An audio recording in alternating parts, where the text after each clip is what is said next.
What's up guys, Ryan here from MudGunner, and today I just wanted to talk to you guys about AR-15 lowers.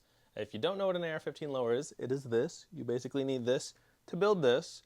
And I know there are a lot of people out there that build AR-15, so that's kind of why I'm bringing this up. I mean, you guys probably already know, but if you didn't know, the serialized part of a gun, or an AR-15 specifically, is the lower. This is what requires the background check. Obviously, if you're buying a whole gun, you got to do a background check on the gun, but you can also just buy strip lowers or complete lowers. And I mean, again, I think this is common knowledge, but if you didn't know, right now is probably one of the greatest times I've ever seen as far as buying a lower goes. And I think you really have to thank Palmetto for that, plus a few other companies, because you can get AR-15 lowers right now, like metal lowers, for extremely cheap. Like, I've seen people buy them for like $30 right now for an aluminum lower, which is insane because I didn't think about this, but let me show you guys. I bought this as just a cheap lower like years ago. I think I bought it for like 25 because it came into our store pre-owned, but I think people were buying these polymer Omni hybrid lowers for like 40, 50 bucks. And this is kind of cringe me owning this, but these are not good, just so you guys know. I just bought it as a rainy day thing because it was 25 bucks, which was really cheap for a lower. But yeah, this is a polymer lower, and for the longest time, these were the bargain lowers. It does have like a metal reinforcement right here, but this is still trash. I promise you this is trash. I don't like their guns either. The issue is they split, and even though this is like reinforced metal, they'll still crack on the polymer and then the metal falls out. Just so you know, yeah, I don't recommend them. But I bought this because it was 25 bucks, and during COVID, you couldn't get an AR-15 lower.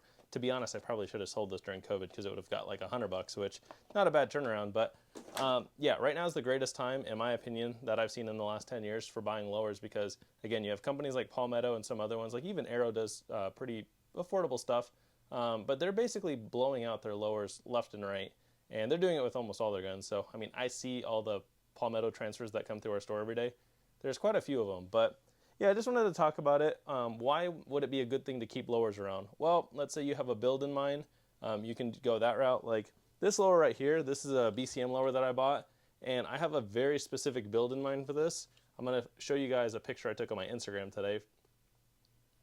So what that is going to be for a pretty cool build. Comment down below if you know what build that is. I'm not going to say it just yet. You guys probably already know, but I have a very specific build in mind for this lower with that rail that I just showed you guys. So I'm looking forward to that.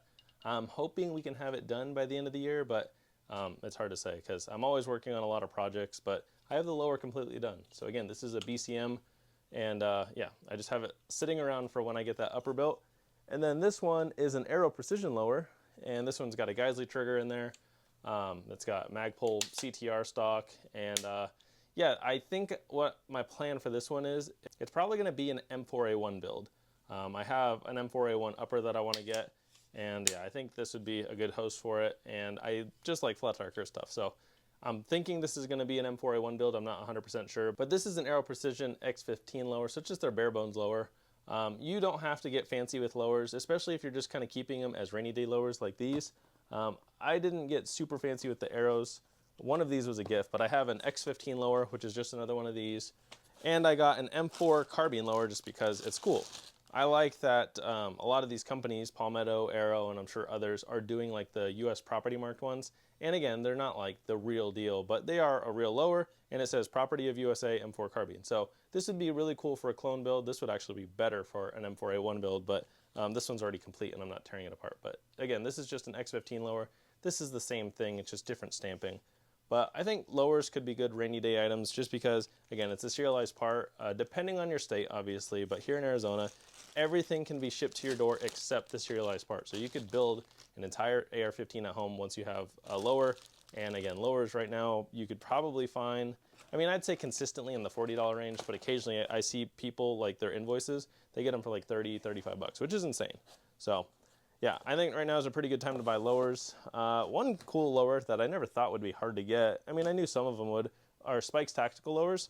I actually have a few here, and I got some pretty cool ones. So let me see what I got.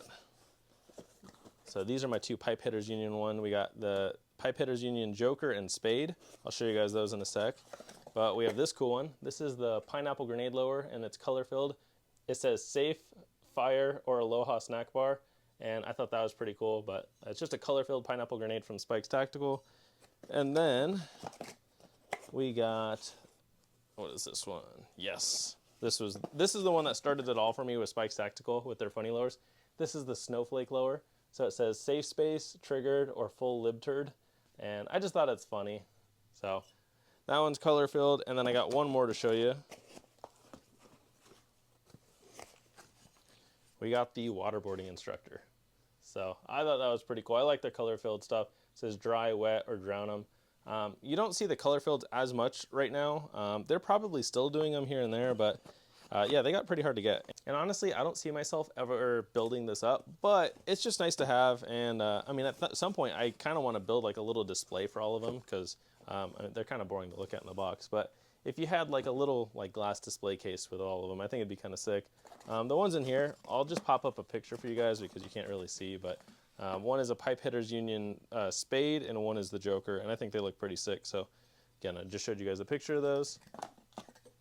But yeah, I do have rainy day lowers just in case, but I'm also at a point like I buy quite a few ARs every year, and part of it's just like I got really big into like having a variety of different builds. So like right here, we got a URGI build. This is a complete Geissele near clone correct URGI upper, but it's on a Brownells lower.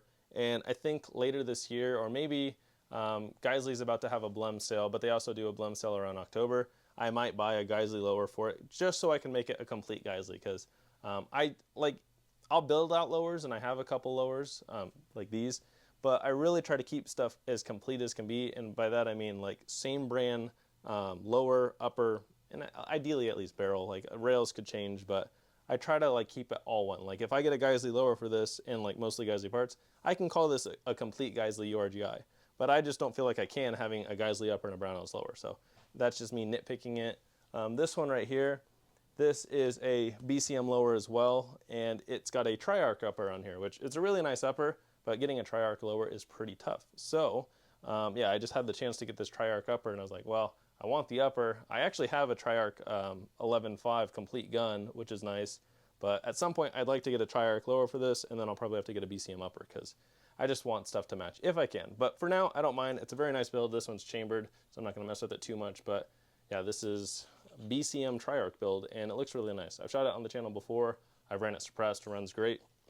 But this is like their 13.7 or 13.9 inch barrel, and then it's set up for my dead air suppressor. But yeah, I just wanted to say, like right now, again, is a great time to get an AR-15 lower. Even just, if you get a few, yeah, don't go in debt over it, obviously, but like just having a couple, they store really nicely in the safe, and you can get uppers for them or whatever other parts later down the road. But this is the part that's the actual firearm. So if you're, as long as you're not in some crazy restricted state, you can get every other part of the AR sent to your house. So I think it's worth keeping some lowers around. And then I've had these built for, I mean, this one I've had built for a while, but this one I got built earlier this year, and I do have plans for them, but worst case scenario, they just sit in my safe and they take less room than an AR-15. So yeah, I just wanted to show that with you guys. Hopefully it was a little helpful, but like I said, this isn't like anything new. It's common knowledge, but just right now, I do think it's the best time to buy an AR-15 lower and gun right now because prices are pretty low across the board. But yeah, just if you get like a couple lowers, it's just rainy day lowers in case you need to build something out.